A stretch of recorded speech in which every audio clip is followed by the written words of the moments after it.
The next inning, though, I'll never forget because when they announced Jim Thome's name, and you kind of have that initial sticker shock of, I watched this guy, I cheered for this guy in high school, now going to try and get him out. So we're basically going to just lift our leg and hold. Okay. Okay. Like that? Yeah, there you go. Yeah. So.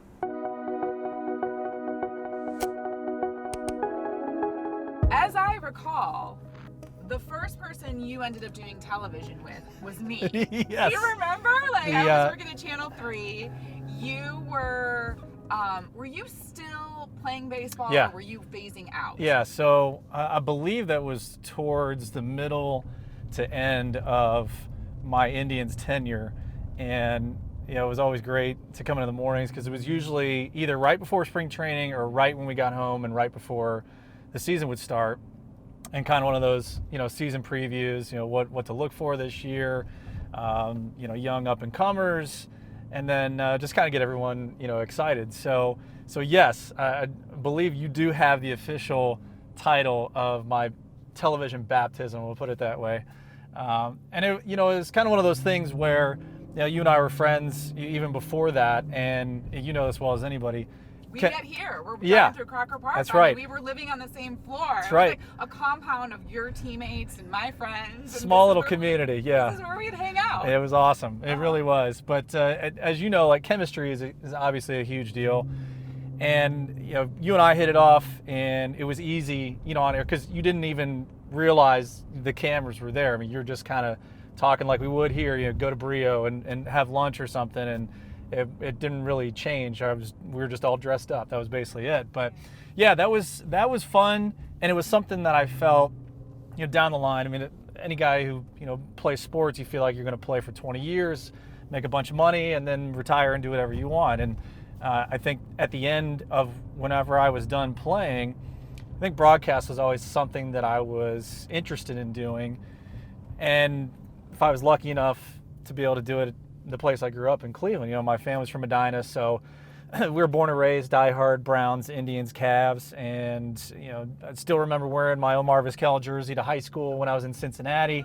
So then what was it like the first time you got to meet Omar? That was crazy because it was actually in a game. The first time was when I faced him, and he was one of my childhood idols, Jim Thome, who I faced in my Major League debut. I'll never forget it. It was on my dad's birthday. And they were kind of freaking out because it had been like 2-3 days and we were getting ready to go on a road trip to Texas. So they're looking at flights and hotels because they weren't going to miss my Major League debut. And thank goodness we kind of got behind by a lot, so it's easier to put a guy in and a rookie who doesn't have experience so he can kind of get his feet wet. The first guy I faced, I ended up walking on 4 pitches, and then the next guy I faced, I think I struck out. Juan Uribe, former Indian. We just had him a couple years ago. The next inning, though, I'll never forget because when they announced Jim Thome's name, and you kind of have that initial sticker shock of, I watched this guy, I cheered for this guy in high school, now going to try and get him out. Yes. And that was a rush. Kind of one of those numb moments where I want to say I intentionally walked him. That's the last thing I wanted was him to hit a home run off me in my big league debut. So he was awesome. I got to meet him the next day in the weight room. I mean, as many people in Cleveland know, one of the nicest guys ever. So that was where it all started. And then got a game from the World Series. We ended up losing to Boston, unfortunately, but that was a rush. My rookie year, and just so much fun. Jensen, you really transitioned beautifully from Major League Baseball into broadcast television. Yeah. But I know, like, when you leave baseball, there still is a period of limbo, Yeah. right? Like, what's coming next? Where am I going? What am I doing? Can you talk a little bit about what that time period was like, and then how you found your way into TV and decided, like, well, yeah, this is something that I think I really could be great at and would excite me the same way as Major League Baseball Right. would excite you? Yeah, and again, most guys don't get the opportunity to kind of choose when they're done. You either have an injury and you can't play, or you're just not good enough anymore. For me, I ended up getting cut from the Chicago Cubs in 2013. And I remember going back to my house in Scottsdale and just telling my agent, like, I'm just going to keep training. I'm, the worst time to kind of get released is right after spring training, because all the teams are set. There's really no roster spots unless someone goes out the first week and just has a catastrophic injury. So you're kind of just hoping that there's an opening within that first month. Well, it never came. And ironically, Matt Underwood called me and said, "Hey, listen, I know you're still looking, to play. We're going to have actually an opportunity at SportsTime Ohio." When Jason Stanford was still there, he got an opportunity to coach with Team USA and their high school team. He said, "So we're going to need a guy on the pre and post game show for like 7 to 10 days. Yeah. He goes, "No hard feelings if you can't, but this is kind of one of those things where if you get some tape, if you do it and you've got the repetitions down, then whenever you are done, you can send it, to networks and places that, because this is something I know you feel like you can do, and I think you'd be pretty good at." So I literally packed my life up in my car, drove 2 days across country to Cleveland, and I'll never forget, it was when I was passing through St. Louis at night. Cardinals were at home playing a game at Busch Stadium, and I had this overwhelming feeling that with Busch Stadium literally in my rearview mirror, my career was done. And it was one of those unmistakable things where exactly, you're in tune with everything. And it was that realization that I was just never going to play again. So. And what does that feel like? Well, you've identified as a ball player for so long, and that's what you've done. And most guys just don't have that plan in place at that age. I mean, I was 29, 30 years old, saying like, okay, well, what's the next thing? And I wasn't there yet. I wasn't ready to kind of move on. But that 7 to 10 days went so well that I kind of put it in the back of my head at that point, because then I went into the off season and was like, all right, well, now I can kind of like start training a bit earlier. Maybe I can hit the ground running, do a couple of workouts for some teams. Never came. And fortunately, the front office there at STO gave me a call and said, "Hey, we'd like to do, maybe like 60 games this upcoming year." It was 2014. And I was like, all right, I'm just going to play offense. I got nothing to lose. I got nothing else I'm thinking about doing right now. So I just kind of wanted to be authentic. I wanted my personality to kind of come through and give people, that insight that everyone in our day and age can look up numbers and stats. You're tuning in to know why something happened, what a guy was thinking, why this situation happened. And that was the authenticity I wanted to bring. Not that I was going to be right on everything. I knew I was going to make mistakes, but at least you would get the truth about the game. That's what I wanted to bring out. Yeah. So 2014 ends, and I get a call right before Christmas, I think. And Pat Kilkenny said, "Hey." And Pat was our coordinating producer, okay. and still is, and was a guy that I respected a ton because he was honest. He told me where I needed to improve and to be able to continue to get better, and that's something any athlete wants, is to be coachable and to be able to improve, and he was so good at that. And he kind of knocked me off my socks. He goes, "You're going to be our guy full time if you're interested." And I said, "The hell yeah, I'm interested. Let's go." So I moved to Cleveland full time then at that point, and I guess, as you could say, the rest is history. We're going into year 8 right now, which is, it's still mind-boggling, Andrew, to think about that we've had 8 years already pass. I can't believe it. And I remember when it was happening. Yeah. For you, I was so excited for you. Yeah. We were friends at that time, Yeah. and you said, "It looks like this could happen." Yeah. And so again, it was just like you want to see your people do well. So that was really an exciting time. Thank you. Yeah, it really was. So what makes you more nervous then? Bases loaded, A-Rod at the plate, full count. Okay.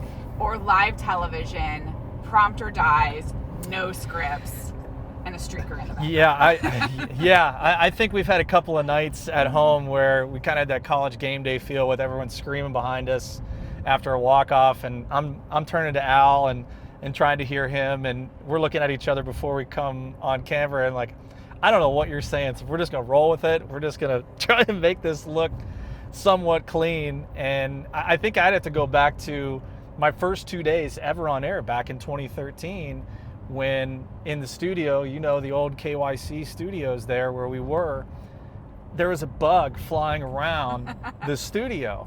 30 seconds before my first live one shot ever. Yeah. And so Al brings us in, and sure as heck, that thing lands right on my nose, right as a director's cutting to go to the one shot. And so I'm the idiot that, had my phone in my pocket on vibrate. So all in the commercial break, it's just nonstop. People just texting me like, dude, how did you do that? And as you know, it's live TV. I mean, you can't stop. You got to go. And it was kind of reminiscent of, those times in baseball when you're in those tough situations, like you said. And you have midges all over you. Yeah, you've got no one else but yourself to get out of that situation, and all the focus is on you. So I feel like I was prepared for kind of those moments of, I really don't know what's going to happen, but I feel confident in what I'm doing, and just kind of let everything go from there. But the next day was the real crazy day because the network died, and I don't think we had a commercial break, or we couldn't go to commercial. So we had basically 2 segments have to be pushed to one until they could get it back up. So I got the producer talking in my ear, and I'm trying to talk, and I know what insane people are like now because you've got a voice in your head and you're trying to have a clear thought while the camera's on you. So that was baptism by fire. I felt like after that, if I got through that clean, then I could pretty much handle whatever. That's an element of live TV that at home no one sees. Right. Where there can be total chaos. Yep.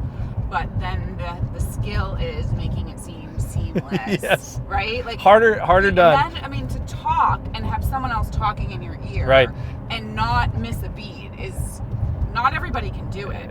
Not even the people who are being paid to do it. Yeah. Can do it well. Yeah. So I mean, it takes time and practice. So many news anchors that, especially for breaking news, and it's incredible to see, the elite people be able to do it with such ease. And now that you and I have been in the business, we know when we're watching, we know it's going like, wow, like they're handling it so well. Now there are so many games in a season. How many games are in a season? So we got 162 still. 162 games in a season. Yep. Like, do you ever get bored? I even wonder, like, when you were a relief pitcher and you're sitting out in the bullpen, like, what do you guys do all the time out there? Yeah, end of August and September is usually easy because for those people that play fantasy football, that's, you can kind of pass the time and try and get some trades done or, things like that. But, I mean, the dog days happen. I mean, everyone's ready to go in April. Everyone's got energy. They're excited to be back. It doesn't really probably start to hit now, unless you start a season, man, where you're losing 9 out of 10, and it's just everything that can go wrong does go wrong. And I've been through one of those seasons. But when you've got a good team and there's a lot of anticipation, there's also a lot of pressure too. So you don't really think too much about the long term. You're very focused on just kind of win that day. Are you bummed to see Corey Kluber gone? Do you think that that's going to be a really bad thing for us? It's crazy. I got to play with 3 of the 4 Cy Young winners in team history. With CeCe my rookie year, with Cliff in 08, and then when we traded Jake and got Corey.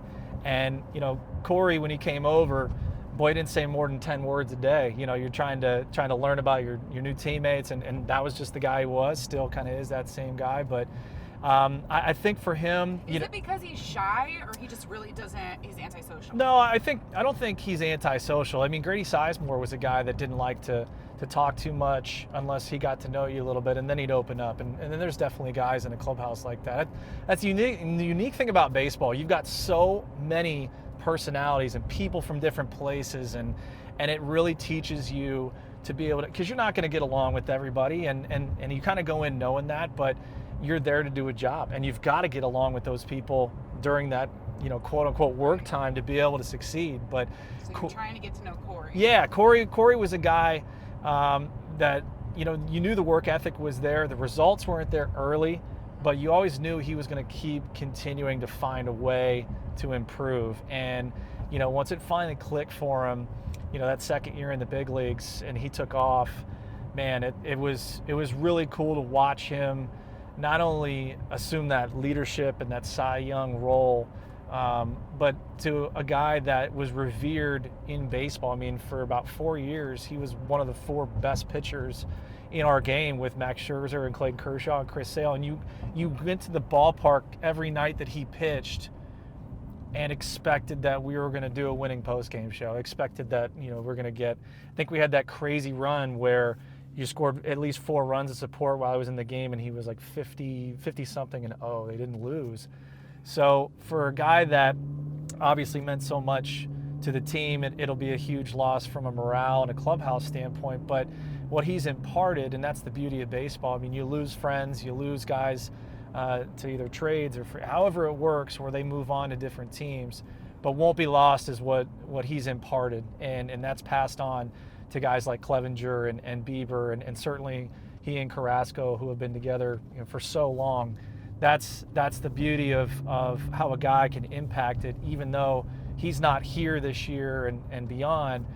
What he did for the team and for the individuals that are there right now, you'll see that come through, even though number 28 is not going to be there.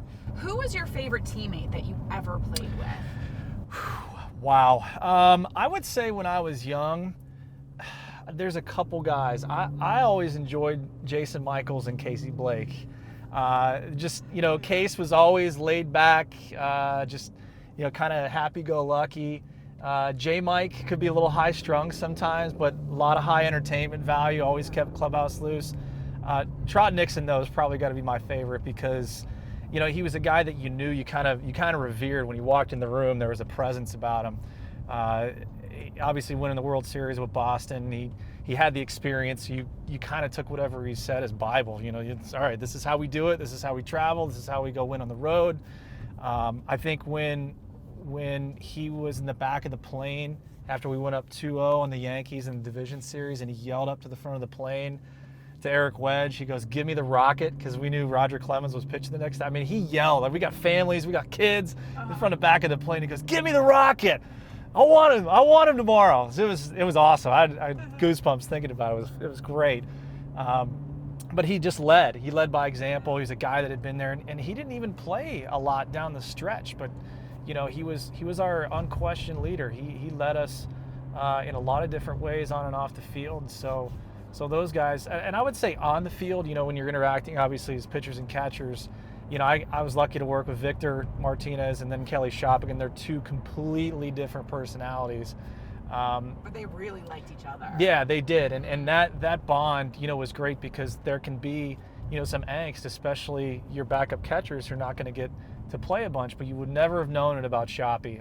He's one of my favorite people. If I can interject the story. I was walking down, it was in Cleveland. I was out with Kelly and his wife, and we were going to dinner, and there was a homeless person that came up to Kelly and was like, he wanted some money. Kelly hands him a $100 bill. I go, "That was nice." He goes, I didn't earn it today. Showed up, put my uniform on, took it off. Yep. That sounds like Shop. Yeah, but he's like, people love me on the team. He's like, because I don't need to be the star, but I'll do whatever you want me to do. Still got one of the best bat flips ever off of Todd Jones, who used to close for the Detroit Tigers. I think it was the day he went 5 for 5. And just ask Kelly, he'll tell you all about it. But thought he was literally going to throw the bat in the other dugout, and Todd didn't like it. And it was just, he's that kind of guy. He's eccentric. He likes to have fun. But, yeah, between the lines, he's a hard-nosed guy, but as good a teammate, as supportive a teammate as there is. Was there ever, you talked about the Tomey situation, right, where you grew up loving Tomey, Yep. And he came to the plate, you got to strike him out. But was there ever a player who you really had looked up to, but then ended up becoming a friend, or you ended up socializing with them, and so while you were still kind of in awe of it, you got to know them a different way? Yeah, that's actually a great question. Michael Brantley and I, when he got traded over here for CC, we roomed together when we were in the minor leagues. I was up and down between the big leagues and the minor leagues. And what's crazy is it's very cutthroat in the minor leagues because guys are trying to obviously get back to the bigs if you've been there or trying to get there, period. And so I would try and befriend a lot of the position guys because, they're playing defense for you anyway and trying to get you runs.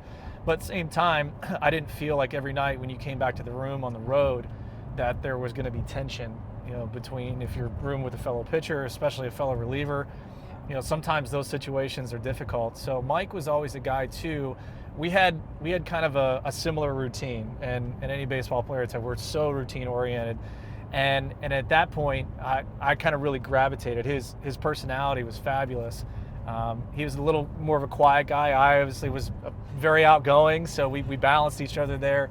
But he was really smart, and he was intuitive, and he picked up on a lot of little things. And I remember leaning on him, a couple of times when I was kind of going through some rough patches, like, can you see anything? Like, and he goes, yeah, this, and this. And I'm like, how did I miss this? Like, where was I trying to make adjustments? Every spring training, we'd room together and we'd get an apartment, and he would absolutely crush me in live batting practice. I couldn't underhand, I couldn't do anything. I could be 50 or like 40 feet from him, he'd still absolutely take me deep. And he'd laugh every time because he's like, I know exactly what you're going to throw. And it was that friendship though. He was doing it in a way that made me better, kind of sharpen the knives a little bit, and that helped me ultimately, when we played other teams. So I would say that he was a guy, maybe a relationship you didn't expect to happen that really kind of came about. And then I would probably say from like a pitcher standpoint, Joe Borowski was our closer in 2007, kind of the old guard. He threw, I say this with all due respect, he threw the slowest of anyone in our bullpen. He couldn't throw 90 to save his life at that point, but he had the most courage of anybody I think I'd ever seen with stuff that I think everyone knew. You're kind of walking a tightrope with him there, and he led the league in saves. He never backed down from any challenge, didn't matter who he was facing. If he gave up runs and got a loss that night, he'd come in, he'd answer questions, he'd be professional, and then he'd get right in the gym. He'd try and flush it out and then have a better mindset the next day. So he was a guy that from a young age, that leadership and showing you how to be a professional, definitely a guy. Yeah. Well, I had asked you in preparation for this, not knowing it was going to snow, but 21 degrees. This is typical. Snowing. This is what it's supposed to be in January. Because you used to do a lot of pitching lessons too, right. And I'm like, I sometimes listen. I'm just going to say it. I throw like a girl. And someone's going to be mad that I said that, but it is just what it is. Mm-hmm. It's not, I'm a great fan. I'm not, and I work out every day, but I'm not an athlete in terms of like not great at sports. Sure, understood. I was MVP of my country club swim team, but I was like, Jensen, how about you teach me how to throw a ball, okay, so that when I'm throwing to my nephews, they don't say, no, not that way when I'm doing it underhand. Okay. We're here, and then as we start to come down, just going to separate. So, wherever here. Yep. Here. There you go. Okay, and now, then and then you're going to come through, and make sure you follow through with that back leg. Okay, So, show me what it looks like. yeah. So if I go through it dry, I'm going to come set. Okay. Get to my balance point, separate, Okay. and then be able to follow through. All right. And is there a certain way you're supposed to hold the ball? So we'll just give you an easy four-seam grip here. Okay. So you'll see the balls Yeah. like that. Okay. So the four-seam grip, Come a little closer. just nice and easy. Okay. Okay. So that's how we'll have you hold it. Okay. So like that. Nope. You want to turn it? Okay. There you go. Like that. There you go. Okay. So like this. Yep. Like this. Yep. I'm gonna go up like this. There you go. And then I'm gonna. That's pretty good. Now catching is a whole. I've never even caught anything in a mitt before. Catching's a whole nother segment. Like this. Roll it. Like that. There. Turn it one more time. Like that. We'll go with that. Okay. Let's do this again. Wind it up.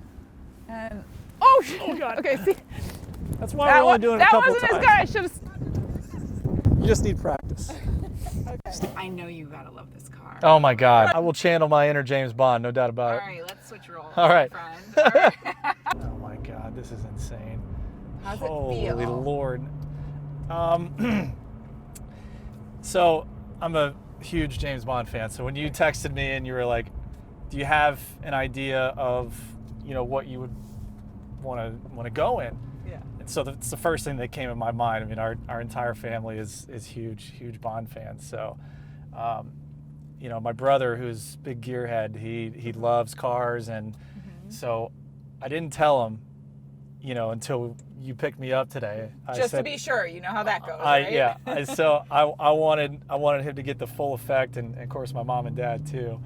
And the responses are just, my brother goes, "Oh, you must be miserable today."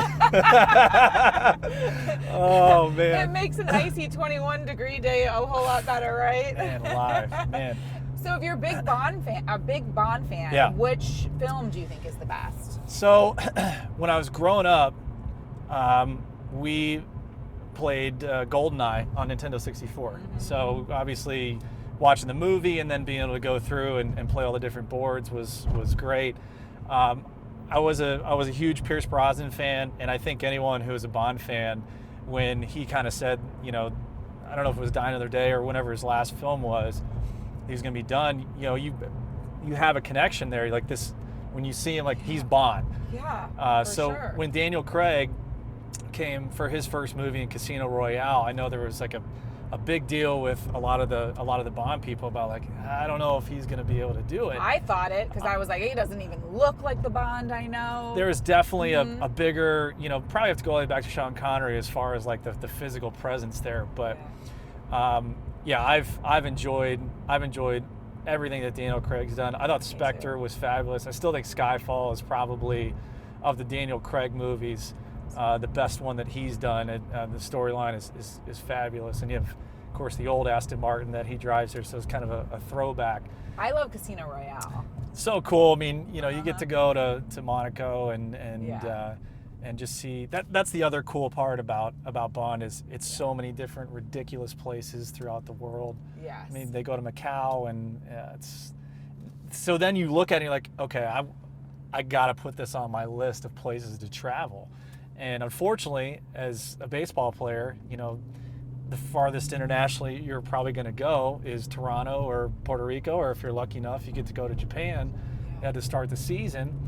And so until this past year, the farthest I'd ever gone was literally Toronto, Canada, because we played the Blue Jays. That was it. Just over the lake, just over a little pond. So I finally got a chance before spring training really got in gear to go for 10 days in Italy, and it was just life-changing. We got to do Rome and Florence and Venice, and it's like hard to pick a favorite part. Right, yeah, and people were saying, can you relate, back to America? And I said, well, you go to Rome and you see things that have been standing for 1,000 years, and you're literally inside of it, and we see buildings that fall down in 10 years here. I mean, it's remarkable and incredibly humbling to see all of those things. And again, if you're a Gladiator fan, with Russell Crowe, one of the best movies of all time. Love it. Best ever. And I know you've interviewed him, and Russ is. I love him. He's fabulous. But so you remember, like, you get all these flashbacks, but you're like physically there. So I tried to take as many pictures as I could, but also, tried to soak it in. Let your eyes just really marinate in everything. So Rome to me was like New York City. I mean, it is fast. There's a ton going on. There's a ton to see. So you need 3 days, and you probably would need a week if you wanted to do it really well. But as a Catholic too, the Vatican was certainly a destination item. Going through the Sistine Chapel, and I'm a big I love Angels and Demons too, Tom Hanks, and he's so great. It's just seeing that was cool to come back from the trip and put the movie on and be like, I remember standing there. Yeah, that was unique. That had to be really a magical moment, though, to be in the Sistine Chapel and see it with your own eyes up close. Yeah, of course, again, humbling as it can get because of just the history, and certainly with the Pope being there, and knowing all the events that have transpired through just generations. To be able to be there and then just see St. Peter's. I climbed all the way to the top and didn't realize it, that St. Peter's, by law, that's the tallest edifice, that you can't build anything higher than that. But it can be above that. And that, it makes all the sense in the world, knowing what the history and the atmosphere is there. So that was a really, really cool moment.